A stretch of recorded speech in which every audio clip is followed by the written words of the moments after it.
오늘 이 시간 우리에게 주시는 하나님 말씀은 신약 성경 빌립보서 2장 말씀입니다.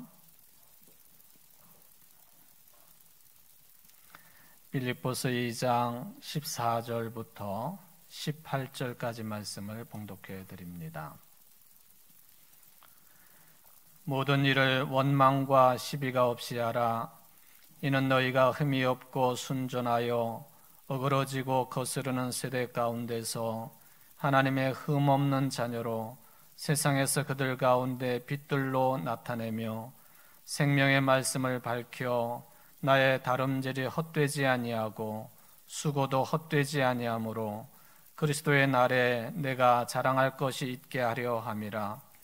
만일 너희 믿음의 재물과 섬김 위에 내가 나를 전제로 드릴지라도 나는 기뻐하고 너희 무리와 함께 기뻐하리니 이와 같이 너희도 기뻐하고 나와 함께 기뻐하라. 아멘. 이는 하나님의 말씀입니다. 지난 주일 우리 교회 생일, 남신도의 생일, 그리고 추수감사주일을 맞아가지고 성도 여러분들의 기도와 협력으로 코로나 상황 중이지만은 자그마치 2년째 중요한 주일을 그나마 은혜 중에 지내게 되었습니다. 준비를 위해서 여러 모습으로 헌신한 성도님들께 감사를 드립니다. 육행시로 또 코로나를 이기는 모습들을 사진들로 또 격려의 글들 그리고 연합 찬양으로 또한 한 주간 진행된 153 감사노트 또 지난 1년 2021년 감사일기 또 떡을 제공하며 바쳐진 여러분 모두의 믿음과 정성을 하나님께서 받으신 줄 믿습니다. 내년 11월 둘째 주일은 정말 정상적인 예배가 되기를 간절히 바라겠습니다. 그리고 어제 있었던 교회 김장에도 성도 여러분의 헌신이 있었습니다. 또 수고하신 모든 분들께도 감사 인사를 드립니다. 특별히 지난 주일 여러 내용들 가운데 그 청주제일교회 이 육행시를 통해서 보여준 감사와 기쁨 또 주님의 몸인 청주제일교회에 대한 사랑을 크게 확인할 수 있어서 매우 기뻤다고 하는 말씀을 드립니다. 지금도 밀로관 로비에 가시면 육행시에 제출하신 모든 작품들을 다 접하실 수 있습니다. 읽으신 분들도 꽤 있으시겠지만은 전체 내용을 접하기를 원하시는 분들은 예배 끝나고 바로 가지 마시고 밀로관 1층 로비에 가시면 다 그것을 보실 수가 있겠습니다. 어찌 오늘 성경 본문 말씀이 지난 주일과 똑같다. 좀 눈치가 빠르신 분들은 알아차리셨을 겁니다만은 지난 주일은 설교보다도 또 여타의 행사 또 진행들이 있었기 때문에 오늘은 지난 주일에 이어서 시리즈 설교라 그렇게 생각하시면 되겠습니다. 제2편 설교인데 모쪼록 말씀을 통한 은혜의 시간 되시기를 바랍니다.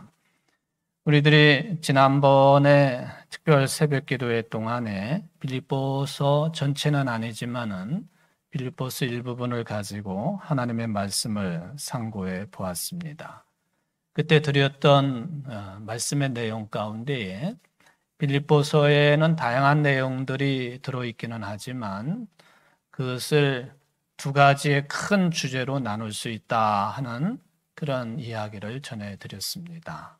그 중에 한 주제가 뭐냐 하면은 기쁨이라고 하는 주제였고 또 다른 한 주제는 뭐냐 하면은 케노시스, 낮춤이라고 하는 주제라고 하는 말씀입니다.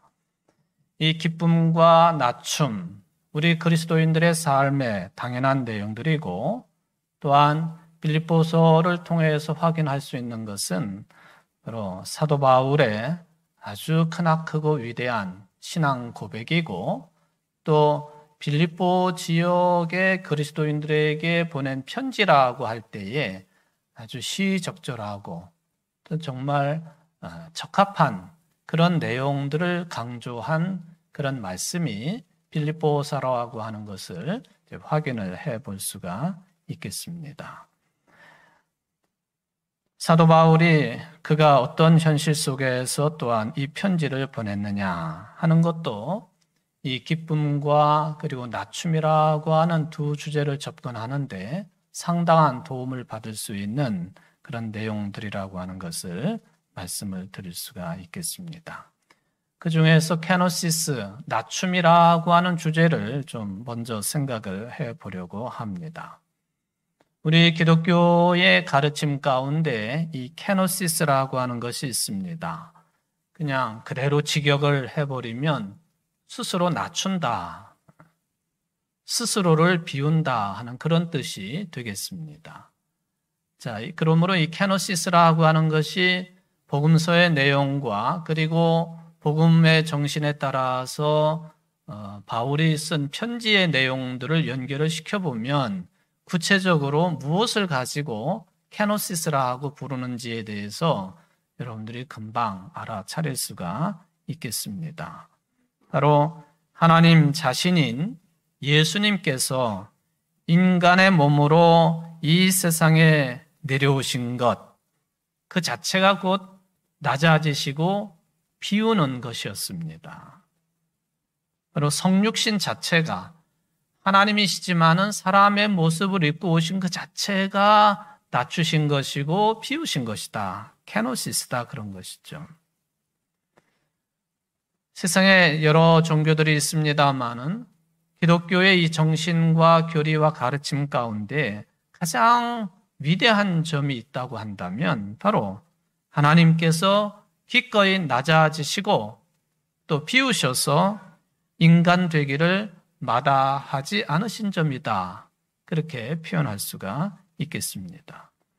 그러므로 이 기독교 신앙의 가장 중요한 측면이기 때문에 이 내용은 어느 곳에서나 또 누구에게나 어느 때나 강조되어야만 되는 신앙 고백의 내용입니다. 그런데 성경의 기록에 따르면 이 강조 중에서도 빌립보서에 나오고 있는 이 점에 대한 강조가 여러 종류의 신앙 고백 가운데에서도 가장 유명합니다. 왜냐하면은 여러분들이 잘 알고 계시는 빌립보서의 내용이 있기 때문에 그렇습니다. 빌립보서 2장 5절에서 8절까지 말씀이지요. 세 번역으로 제가 읽어드립니다. 여러분 안에 이 마음을 품으십시오. 그것은 곧 그리스도 예수의 마음이기도 합니다. 그는 하나님의 모습을 지니셨으나 하나님과 동등함을 당연하게 생각하지 않으시고 오히려 자기를 비워서 종의 모습을 취하시고 사람과 같이 되셨습니다. 그는 사람의 모양으로 나타나셔서 자기를 낮추시고 죽기까지 하셨습니다. 이 내용 때문에 이 케노시스의 이 신앙 고백, 이것을 더 확실하게 우리는 붙잡을 수가 있지요. 아니, 사도 바울이 다른 지역에 보낸 편지가 다수 있는데 왜 유독 빌립보 지역 그리스도인들 교회에만 이렇게 더 확실한 내용의 케노시스를 언급을 했을까? 그것을 좀 더 확인을 하려면 빌립보라고 하는 도시가 어떻게 형성되었고 확장되었고 그리고 주요한 도시가 되었는가 하는 것을 살펴보면은 좀 더 깊게 이해를 할 수가 있겠습니다. 이 빌립보라고 하는 지역은 원래가 주변에 샘이 많은 곳이기 때문에 크레니데스, 샘이라고 하는 뜻을 가지고 있었던 지역이었습니다. 그랬다가 주전 356년에 유명한 대왕이 있죠. 알렉산더 대왕이 있는데 이 알렉산더 대왕은 사실은 몽고의 징기스칸이 전 세계를 지배하기 이전까지는 세계를 가장 넓게 통치를 했던 대왕이지요. 바로 이 알렉산더 대왕의 아버지가 있는데 이 아버지도 왕이었습니다. 근데 왕이었지만은 마케도니아라고 하는 조그마한 땅의 왕이었습니다. 이름은 빌립 2세였습니다. 바로 이 빌립 2세가 이 도시를 지배하면서 도시의 이름을 자신의 이름을 따서 붙였습니다. 필리피, 빌립보라고 하는 이름이 그제서야 탄생을 하게 됩니다.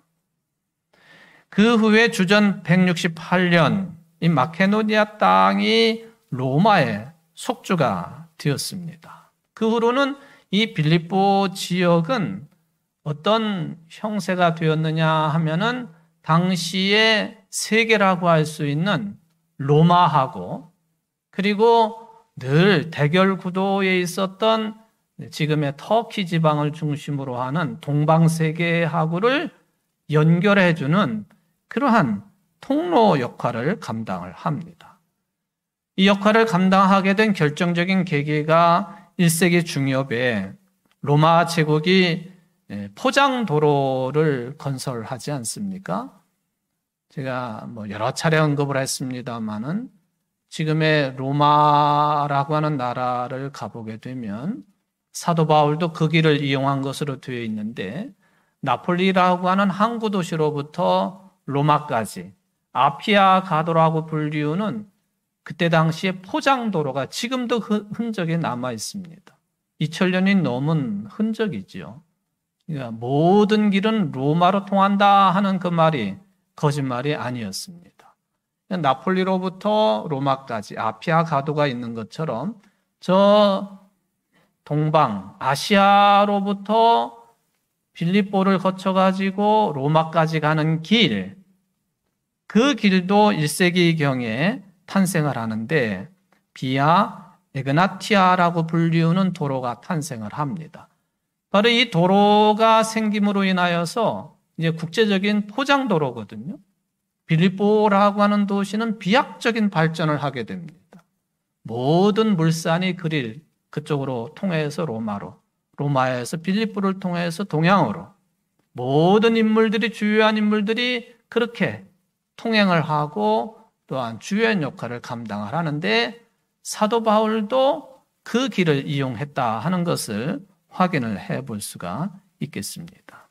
성경 사도행전 16장 2절에 보면은 고대 마케도니아 지방의 첫 이 첫성이라고 하는 것이 첫 번째로 마주할 수 있는 성이다 하는 그 개념보다는요, 으뜸 가는 성이었다. 그런 뜻이 더 강할 수가 있겠습니다. 그러니까 어떤 통치자라도 탐낼 만한 그런 도시인 빌립보가 되었다 하는 것이죠. 그런데 세계사 가운데서 전쟁의 역사로 보면은 이 빌립보가 또 다른 측면에서 역사에 화려하게 등장하던 계기가 있었습니다. 그것은 바로 주전 42년에 벌어졌던 유명한 전쟁 때문입니다. 당시에 로마의 집정관이었던 율리우스 카이사르, 다른 말로 하면 줄리우스 시저라고도 부르기도 하고 케사르, 그냥 카이사르 그렇게 성경에 보면 가이사 그렇게도 부르기도 합니다만은 이 율리우스 카이사르가 그때는 이게 삼두 정치, 공화제가 그대로 이어지던 때였습니다. 그런데 율리우스 카이사르가 이 집단 지도 체제가 아닌 내가 최고 통치자가 되어야 되겠다라고 하는 그런 야심을 품게 되었습니다. 그때에 이 율리우스 카이사르의 이 뜻을 반대하는 나머지 삼두 정치의 두 인물이 있었으니 그 인물이 유명한 또한 브루투스였었고 또한 카시우스라고 하는 인물이었습니다. 이 두 사람 때문에 율리우스 카이사르는 암살을 당합니다. 암살을 당하면서 카이사르가 남겼던 말이라고 지금도 회자가 되는 말이 있지 않습니까? 브루투스 너 맞아? 그 말이죠. 브루투스 너 맞아? 나를 배반하느냐? 그런 이야기죠. 흔히 믿던 상대로부터 배신당하였을 때 사용되는 인용문이 바로 그거예요. 에뚜 브루투스 너 맞아? 물론 카이사르가 한 말이 이외에도 유명한 말들이 몇 가지가 더 있기는 합니다. 알레아 이악다 에스트, 주사위는 던져졌다. 그 말도 카이사르의 말이라고 알려집니다. 비니, 비디, 빛이 왔노라, 보았노라, 이겼노라. 이 말도 카이사르의 말이기도 합니다. 어쨌든 이 브루투스 너마저라고 하는 외침을 남기고 카이사르는 브루투스와 카시우스 일당들에게 암살을 당합니다. 그걸로 끝난 것이 아니라 이 일 때문에 로마 시민들이 폭동을 일으켰어요. 왜 카이사르를 죽였느냐? 그것이죠. 이렇게 되니까 암살의 주역이었던 브루투스와 카시우스는 국외로 도망을 치고 말았습니다. 그러나 하여튼 때가 되면 다시 힘을 모아가지고 저 카이사르를 또는 그 세력들을 물리쳐야 되겠다. 말하자면 삼두 정치, 공화제 정치를 되살려야 되겠다 하는 그런 생각을 하고 호시탐탐 기회만 노리게 되었습니다. 그때에 죽은 카이사르의 양자였던 옥타비아누스하고 안토니우스가 말하자면 양아버지를 죽인 이 두 사람들과 전투를 벌이는데 바로 이 전투를 벌인 곳이 빌립보입니다. 빌립보. 그러니까 이게 빌립보가 뭐 큰 도시이기도 했지만은 또 동서양의 길목이기도 했지만은 세계 전쟁사로 보면은 또 유명한 전쟁터였다 하는 것이죠. 바로 이 빌립보 전쟁을 계기로 해서 로마의 대규모의 군대가 빌립보에 주둔하기 시작을 합니다. 쉽게 말하면 빌립보는 사도 바울 당시의 군사도시였다 그런 얘기. 많은 군인들이 로마의 대규모의 군대가 주둔하는 도시가 되었다. 이 빌립보 전쟁이 일어난 지 11년이 지난 주전 31년, 이제 양자로서 같은 편이었던 두 사람 사이에 또한 갈등이 생기고 전쟁이 벌어집니다. 양아버지가 그랬던 것처럼 내가 최고의 통치자가 되어야 되겠다 하는 그런 갈등이 옥타비아누스하고 안토니우스 사이에 벌어진 것이죠. 이게 이 두 사람 때문에 벌어진 전쟁이 전쟁의 역사 세계사 가운데 아주 유명한 악티움 해전입니다. 여기에 이제 이집트의 아주 예쁜 사람의 대명사라고 할 수 있는 클레오파트라가 등장을 하지요. 악티움 전쟁, 전투, 해전입니다. 여기에서 안토니우스가 패배를 합니다. 옥타비아누스가 이긴 것이죠. 그래서 옥타비아누스가 명실상부하게 로마 제국의 최고의 통치자가 됩니다. 소위 말하면 로마 최초의 황제가 되었습니다. 그리고는 이름을 아우구스투스라 하고 개명을 합니다.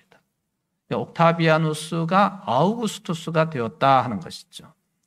이 아우구스투스를 우리가 왜 알아야 되느냐 하면은 신약성경 복음서 가운데 누가복음 2장 1절에 보면 당시가 다 예수님 고향 땅, 이스라엘 다 로마 제국의 통치하에 있었지 않습니까? 로마 제국의 통치하에 있는 모든 사람들에게 호적을 하라 하고 명령을 내렸는데 누가복음 2장 1절에 보면은 누가 그 명령을 내렸느냐 하면은 가이사 아구스토 황제가 명령을 내렸다 그렇게 되어 있습니다. 바로 이 가이사 아구스토 이 사람이 개명한 이름으로 아우구스투스요. 그 전 이름은 옥타비아누스. 클레오파트라와 전쟁에 승리를 하고 로마 최초의 황제가 된 사람입니다. 자, 이 아우구스투스가 전쟁을 통해 가지고 승리를 한 다음에 이제는 로마 본토에 주둔하고 있던 이 핵심적인 군대, 그것도 자기와 같이 마지막까지 싸움을 벌였던 안토니우스의 시위대, 핵심 군대죠. 이 지휘관들에게 빌립보의 땅을 하사를 했습니다. 참 희한한 일이죠.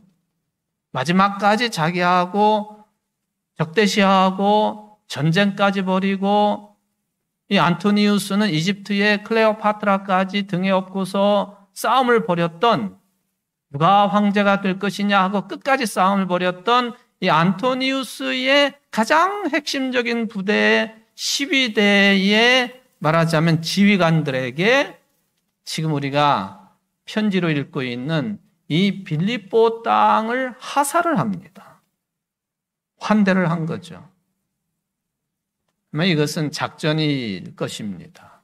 만약에 이 안토니우스의 지휘관들을 하대를 하게 되면 저들이 어느 때라도 또 반란을 일으키고 내 황제 자리를 빼앗을 것이 아닌가 하는 그런 염려 때문에 좀 더 멀리 떨어진 땅인 이 빌립보 지역의 땅을 이 지휘관들에게 살도록 땅을 나누어 주었다 하는 그런 이야기입니다. 여러분, 아까 제가 빌립보가 로마 군인들이 주둔을 하는 큰 군사도시가 되었다 말씀을 드렸잖아요. 여기 안토니우스의 시위대 핵심 군인 군사들이 또 지휘관들까지도 빌립보에 와가지고 살게 되니까 군사도시가 더 군사도시가 됐습니다. 기록에 따르면은 사도 바울 당시에 이 빌립보 지역에 주둔 또는 주둔이든 또는 기거를 하고 있었던 군인들의 숫자가 약 5,000명 정도 되었다 합니다. 5,000명. 한 대대가 한 600명 정도 되니까요. 5,000명 그러면 지금의 군사력으로 보면은 적은 규모이겠습니다만은 당시의 인구 숫자나 도시 규모로 보면 대단한 숫자였습니다. 5,000명의 그 군인 집안에 한 식구가 4명이라고 한다면 딸려진 식구들까지 한 2만 명 정도가 빌립보에 생활하고 있는 군인 가족들이었다는 것이죠. 이게 좀 제가 왜 길게 말씀을 드리느냐 하면은 우리가 다 남성들은 거의 다 군대를 갔다 온 사람들이고 그렇죠. 또 우리 교인들 가운데는 현역 군인인 분들이 거의 없으시니까 군 장교들, 지휘관들의 특징이 있지 않습니까? 자연스럽게 지시하고 명령하는 일에 익숙해진 삶입니다. 오늘 빌립보서가 낮춤이라고 하는 케노시스, 스스로를 비우고 낮춘다라고 하는 개념이 강하다고 했는데 스스로를 낮추거나 비우는 일에는 익숙치 않은 사람들이에요. 바울이 그걸 꿰뚫고 있습니다. 군인들이 많은 지역에서 신앙생활을 하고 있는 그리스도인들 여러분, 예수님은 케노시스입니다. 당신들도 그런 삶을 사셔야 됩니다. 심지어는 빌립보서 1장에 보면은 사도 바울이 자기 자신을 소개할 때 그리스도 예수의 종으로까지 이야기합니다. 노예라는 거죠. 당시의 종이나 노예는 로마의 자유시민들에 비해서 외국과의 전쟁을 통해 가지고 끌려온 사람들이 거의 대부분이 종이나 노예예요. 근데 사도 바울이 자기 자신을 자리매김합니다. 나는 종이고 노예입니다. 나 자신도 케노시스입니다. 예수님을 닮아서. 여러분들 빌립보라고 하는 그런 환경 속에서 생활하시며 그리스도인으로서 존재할 때에 그거를 드러내야 됩니다. 스스로를 낮추십시오. 스스로를 비우십시오. 왜 빌립보서에다가 케노시스를 강조했을까? 다른 여러 이유가 있겠습니다만은 저는 그 점에 초점을 맞추어서 여러분들에게 말씀을 드리는 겁니다. 그래서 그런지 빌립보서에 보면 군사적인 용어가 다수 등장을 합니다. 예를 들면 빌립보서 1장 12절에 보면 형제들아 내게 일어난 일이 도리어 복음을 전파하는 데 도움을 준 사실을 여러분이 알아주기를 바랍니다. 이것은 새 번역, 쉽게 번역된 내용입니다만은 개역이나 개정판에 보면은 도움을 준 사실, 이것을 진전이 되었다 또는 진보를 이루었다, 그렇게 번역을 했습니다. 오히려 옛날 번역이 헬라어 원뜻을 확인하는데 훨씬 더 도움이 잘 됩니다. 프로코페, 진보를 이루었다 또는 진전이 이루어졌다, 그런 뜻이죠. 이 말은 어떤 뜻이냐 하면은 헬라 사람들이 프로코페라고 하는 단어를 들으면 이 생각을 금방 하게 되어 있습니다. 뭐냐면 대량의 군인들이 행진을 하려면 길을 먼저 닦아야 되잖아요. 군인들이 가야 할 앞길을 닦는 것, 미리 도로를 점검하는 것, 그래서 로마 군대 진군의 행도를 예비한다고 한 뜻의 군사적인 용어가 이 진보 또는 진전, 도움이라고 하는 프로코페라고 하는 헬라어라는 것이죠. 이런 예는 다수 나옵니다만은 하나만 더 들어보겠습니다. 1장 27절에 보면은 오직 너희는 그리스도의 복음에 합당하게 생활하라. 이는 내가 너희에게 가보나 떠나 있으나 너희가 한 마음으로 서서 한 뜻으로 복음의 신앙을 위하여 협력하는 것이라고 하는 표현이 있습니다만은 여기 한 마음으로 서서, 옛날 번역에 보면은 일심으로 서서, 똑같은 거죠. 한 마음, 일심, 똑같은 말이 되겠습니다만은 이것도 군사적인 용어예요. 왜 그러냐 하면은 한 마음으로 선다, 일심으로 선다 하는 것은 한 손에는 창이나 칼을 들고 또 다른 손에는 방패를 들고 밀집해 서 있는 모습을 드러내는 단어라는 거죠. 물론 개인적으로 방패를 들고 창이나 칼을 들고 전쟁을 수행할 수 있습니다만은 앞으로 전진하려고 한다면 적군을 향해서 방패를 든 군인들이 일렬로 서게 되지 않습니까? 그러면 그 사이에 틈이 없어야 돼요. 그 자체를 한 마음이 되어서 일심으로 라고 하는 그런 군사적인 용어를 사도 바울이 사용했다는 것이죠. 군사도시라고 하는 것을 염두에 둔 사도 바울의 단어 선택이었다. 아주 치밀하게 빌립보서가 내용 구성이 되었다라고 하는 것을 확인할 수가 있겠습니다. 퇴역 군인들이 다수 거주하고 있는 군인 도시, 명령하고 지시하는 일에 익숙해져 있는 사람들이 많은 곳에 세워진 빌립보 교회 성도들에게 나는 종이고 노예라, 섬기는 자라, 스스로 종처럼 섬기러 왔다고 하는 예수님의 새롭고도 완전한 복음의 싹을 이런 내용으로 틔우고 있다라고 하는 것을 확인을 할 수가 있겠습니다. 그런 차원에서 케노시스, 스스로를 낮추고 비운다라고 하는 개념이 빌립보서에서 가장 확실합니다. 두 번째 내용, 기쁨이라고 하는 주제입니다.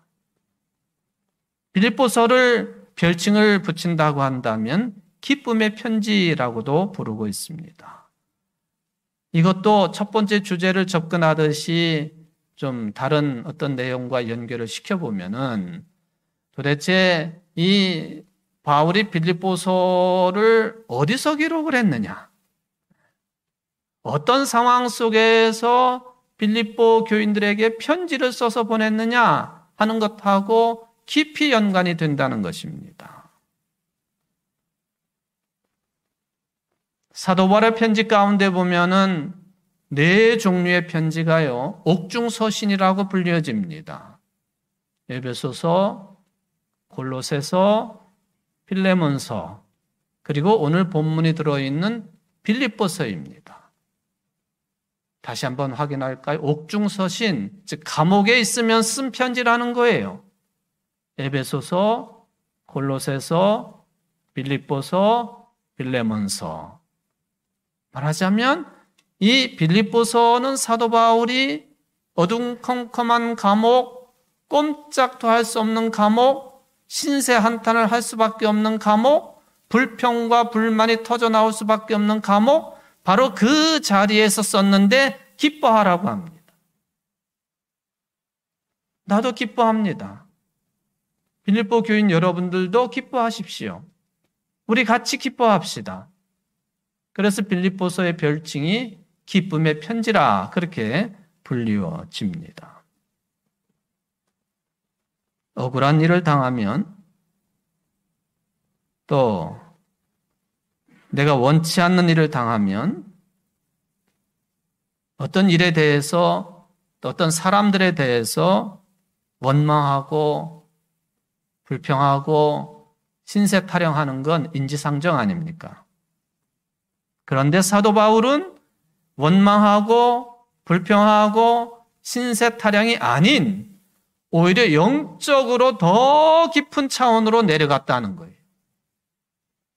이게 빌립보서가 보여주고 있는 사도 바울의 신앙 고백이고 영적인 상태 확인의 내용이 되겠습니다. 그리고 지난 2000년의 기독교 역사 가운데서 힘들고 어려울 때 있는 사람들일수록 이 빌립보서를 읽으면서 한 인간에게 닥친 불행이 그것을 어떤 내용으로 어떻게 신앙적으로 받아들이느냐에 따라서 위대한 인물이 될 수 있고 위대한 사건이 될 수 있다고 하는 것을 확인해 주는 이 편지의 내용이 빌립보서입니다. 우리 인간들은 그저 그렇겠습니다마는 우리 인간들의 예상을 뛰어넘어서 일하시는 하나님의 위대한 비밀을 확인할 수 있는 책이 그래서 빌립보서입니다. 그리고 우리가 어떤 환경 속에서도 어떤 일을 만나도 어떻게 그리스도인으로서 사도 바울처럼 자리매김하며 신앙 고백하며 세상의 삶을 살아야 할지를 가르침을 얻을 수 있는 책도 빌립보서라고 하는 것을 확인할 수가 있겠습니다. 그런 차원에서 사도 바울은 빌립보 교인들에게 그리스도 안에 거하는 기쁨과 감사의 삶을 사는 사람들이 세상 사람들에게 어떻게 드러나야 되는지에 대해서 말씀을 하고 있습니다. 그 중에 하나가 바울이 감옥에 들어가 있으면서도 기독교인의 삶이 어떠해야 하는가 그 생각을 집중을 하며 하나님과의 관계만을 생각하면서 기독교인의 삶은 무엇이 되어야 되느냐 하면은 세상에서 빛이라고 하는 것입니다. 15절 말씀이 그것을 드러내고 있죠. 15절 말씀을 공동번역은 이렇게 번역을 했습니다. 하늘을 비추는 별들처럼 빛을 내십시오. 신앙인들의 외적인 삶의 모습이에요. 이 세상이 기독교인의 신앙을 알아차릴 수 있는 모습은 곧 빛을 통해서다. 물론 빛이라고 하는 것이 메타포, 비유이기는 합니다만은 우리 그리스도인들의 세상에서의 삶이 빛이라고 하는 것이죠. 예수님께서 마태복음 5장에서 제자들에게 또 예수님을 따르는 사람들에게 분명하게 선언하셨습니다. 너희는 세상에 뭐라고 그랬죠? 빛이다. 또 다른 영역은 너희는 세상에 소금이다. 빛광자, 소금염자. 그래가지고 서울에 있는 어떤 학교는 미션 스쿨인데요. 학교 이름이 그래서 염광이에요. 염광. 소금과 빛. 근데 잘 읽어보면은 너희는 세상에 빛이 되라, 소금이 되라 그 말씀이 아니에요. 너희는 이미 세상의 빛이다. 너희는 이미 세상의 소금이다 그 말씀이에요. 바로 사도 바울이 예수님의 이 복음의 정신을 그대로 받아들입니다. 너희들이 그리스도 안에 거하는 기쁨과 감사의 삶이 드러나야 되는데 빛으로 드러나야 된다 하는 그 말씀을 여기서 선포를 해주고 있습니다. 신약 성경뿐만 아니라 지난 2000년의 기독교 역사는 우리 기독교를 빛이라 하고 선언하는데 주요한 역할을 감당을 했습니다. 생명을 가능케 하는 것이 빛 아닙니까? 그 중에 대표적인 것이 태양빛이죠. 바로 생명을 가능케 하는 절대적인 힘으로서의 빛이 기독교인의 신앙이 세상에 나타나는 모습이라고 하는 이 말씀, 이것은 우리 기독교인이 살아가는 실제적인 모습이 얼마나 중요하냐. 믿음의 내용도 중요하지만 믿음으로 행하고 살아가는 그 구체성이 얼마나 중요한 것이냐 하는 것을 드러내는데 빛이 사용되고 있다고 하는 것이죠. 우리 기독교인은 그저 골방에 틀어박혀서 기도만 한다든지 아니면 광야에 나가서 금욕생활을 하는 사람들이 아니라 이 세상에서 빛으로 드러나야 된다는 말씀입니다. 그러니 우리가 얼마나 깊이 반성을 해야 되겠습니까? 우리가 아무리 신비하고 놀라운 구원과 생명의 비밀을 혼자서 깨달았다고 하더라도 세상에서 아무런 삶의 흔적이 없다고 한다면 그는 자기 확신에 불과하거나 자기 기만에 불과한 것입니다. 말하자면 기독교에는 혼자 살아서는 안 돼. 혼자 있어서도 안 되는 거예요. 자기 기만이고 자기 확신에 불과한 거예요. 세상에 나가서 비춰야 되는 거예요.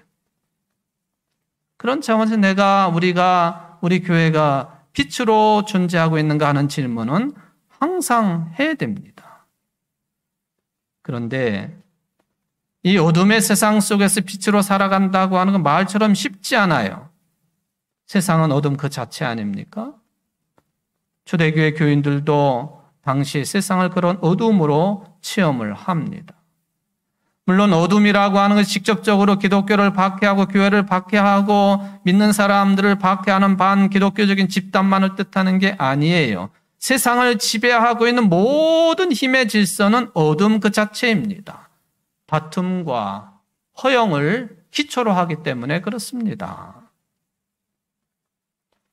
겉으로 보면 아닌 것 같지만 항상 다툼과 허영이 우리를 휘두르고 있는 것 아닙니까? 오늘 본문의 14절에 기록된 대로 보면은 원망과 시비가 있다는 거예요. 그래서 사도 바울은 빛으로 살아가려면 모든 일을 원망과 시비가 없이 하라 그랬습니다. 공동 번역에 보면은 무슨 일을 하든지 불평을 하거나 다투지 마십시오. 종교개혁가인 마르틴 루터는 이렇게 번역합니다. 불평과 의심을 하지 말라. 불평과 의심, 원망과 시비, 불평과 다투는 것, 어둠의 힘이라는 것이죠. 세상은 그렇게 돌아가는데 그리스도인들마저도 그렇게 살아야 되느냐? 하지 말라. 빛으로 존재하라. 빌립보 교회도 그런 문제가 있었다 하는 것을 우리는 4장 2절에 보면은 유오디아 순도계라고 하는 빌립보 교회 여성 지도자들 사이의 갈등을 통해서 확인할 수가 있겠습니다. 원망과 불평하지 말고 나는 이 감옥에 있으면서도 그런 어둠의 생각에 사로잡히지 아니하고 기쁨을 말하는 것처럼 당신들도 모든 일을 원망과 불평으로 하지 마십시오. 그리스도 안에 있는 사람들로서 기쁨의 삶을 살아가십시오. 이게 바로 사도 바울의 두 번째 큰 주제입니다. 심지어는 사도 바울은 17절과 18절에서 4번에 걸쳐서 자신만 기뻐할 뿐만 아니라 빌립보 교인들과 함께 기뻐한다고 했습니다. 빌립보 교인들에게 기뻐하라고 권면하면서 자신과 함께 기뻐하자고 합니다. 심지어는 나 자신이 제물로 드려진다고 해도 기뻐한다고 했어요. 제물로 바쳐지는 것은 순교한다는 개념이에요. 죽는다는 개념이에요. 죽어도 기뻐한다고 했습니다. 이게 어떻게 가능했을까? 저는 참 이게 신비스러운 사도 바울의 신앙이기도 합니다만은 마지막 정리를 해드립니다. 도대체 사도 바울은 어떻게 이렇게 기뻐할 수 있었을까? 답은 아주 간단해요. 감옥에, 그것도 로마 감옥에 있는 것으로 알려진 것입니다만은 바울 자신은요, 감옥에 있었던 것이 아니라, 몸은 감옥에 있었습니다만은 바울은 예수님 안에 있었던 사람이에요. 이게 답이에요. 사도 바울의 편지는 그리스도 안에 엔 크리스토라고 하는 이 말이 많이 나와요. 내 몸은 비록 로마 감옥 안에 있지만 나는 그리스도 안에 있는 사람입니다. 그러므로 기뻐하십시오. 내가 죽더라도 너는 기뻐할 테니 나와 함께 빌립보 성도들이여 기뻐합시다. 이게 답이에요. 답. 이게 바울의 기쁨의 비밀입니다. 바울은 예수님 안에 있기만 한다면 부러울 것도 불평할 것도 두려울 것도 없었던 사람입니다. 그래서 이런 말도 남기지 않습니까? 무엇이든지 내게 유익하던 것을 내가 그리스도를 위하여 다 해로 여길 뿐더러 또한 모든 것을 해로 여김은 내 주 그리스도 예수를 아는 지식이 가장 고상하기 때문이라. 내가 그를 위하여 모든 것을 잃어버리고 배설물로 여김은 그리스도를 얻고 그 안에서 발견되려 함이니. 모든 것을 배설물로 여기는 것은 그리스도를 얻고 그 안에서, 즉 그리스도 안에서 있다고 하는 것을 발견되려 함이니. 그리스도 안에 있는 거예요. 감옥 안에 있는 게 아니라 그리스도 안에 있는 거예요. 삶의 조건에 매여 있는 게 아니라 그리스도 안에 있는 겁니다. 우리의 돌아가는 상황, 그게 물질이 되었던, 권력이 되었던, 이웃관계가 되었던, 사람관계가 되었던 그 안에 있는 게 아니라 그리스도 안에 있을 때 이 기쁨의 본질적인 삶은 가능하다. 그게 바울의 가르침입니다. 여러분들 그런 삶의 주인공들 되시기를 바랍니다. 4세기, 5세기에 걸쳐서 생존했던 뛰어난 설교가이고 위대한 교부였고 또한 신학자였던 성요한 크리소스톰이라고 하는 인물이 있습니다. 이 사람이 죽은 뒤에는 사람들이 별칭을 비슷한 이름입니다만 크리소스토무스 이름 같은 거예요. 이 뜻이 뭐냐면 황금의 입을 가진 사람이란 뜻이에요. 그만큼 위대한 설교가였었어요. 제37대 콘스탄티노플 대주교를 지냈죠. 콘스탄틴 로마의 황제가 이 터키에 콘스탄티노플을 건설하지 않습니까? 그게 지금 이스탄불에 가면은 세워진 그 건물들이 성당이 그때 흔적들 아닙니까? 거기에 말하자면 대주교를 지냈던 사람이 크리소스톰이에요. 이 양반이 아주 유명한 교회에 관한 말을 했습니다만은 교회는 흔들리기는 하더라도 침몰하지는 않습니다. 교회는 때로는 흔들릴 수는 있지만 넘어지거나 무너지거나 망하고 침몰하지는 않습니다. 이게 이제 종교개혁자들이 이런 말을 본따 가지고 여러 형태의 말을 남겨놓기도 했습니다만은 물론 개 교회별로 보면은 있다가 사라지는 교회들이 있기 때문에 이 말이 맞나 하는 그런 생각도 들겠습니다만은 교회의 본질로 보면은 주님의 몸인 교회는 결코 침몰하지 않는다는 거예요. 근데 단서가 있어요. 그리스도 안에서 기쁨의 삶을 항상 낮추며 겸손하게 존재할 때에 교회는 흔들릴 수는 있지만 침몰하지 않는다. 우리 그리스도인들도 마찬가지입니다. 그리스도인들이 세상에서 빛으로 존재할 때에 어둠의 세력 때문에 가끔 흔들릴 수는 있겠습니다만은 그리스도 안에서 기쁨과 감사의 삶을 정말로 겸손하게 살아갈 때 침몰하지 않습니다. 망하지 않습니다. 죽지 않습니다. 영원토록 살아갑니다. 이게 저는 빌립보서가 우리에게 건네주고 있는 복음의 핵심이라고 판단을 합니다. 그리스도 안에서 기쁨과 감사의 삶을 진정으로 겸손하게 살아낼 줄 아는 우리 청주제일교회 모든 성도들 되시기를 주의 이름으로 축원을 드립니다. 사랑의 하나님 아버지, 감사를 드립니다. 낮춤과 기쁨이라고 하는 빌립보서가 가지고 있는 큰 주제를 오늘 상고해 보았습니다. 우리가 사는 세상은 다툼과 허영의 어두움의 세상입니다. 바울은 감옥에 있으면서도 기쁨을 가지고 이 어둠을 빛으로 밝히라고 우리에게 요청을 합니다.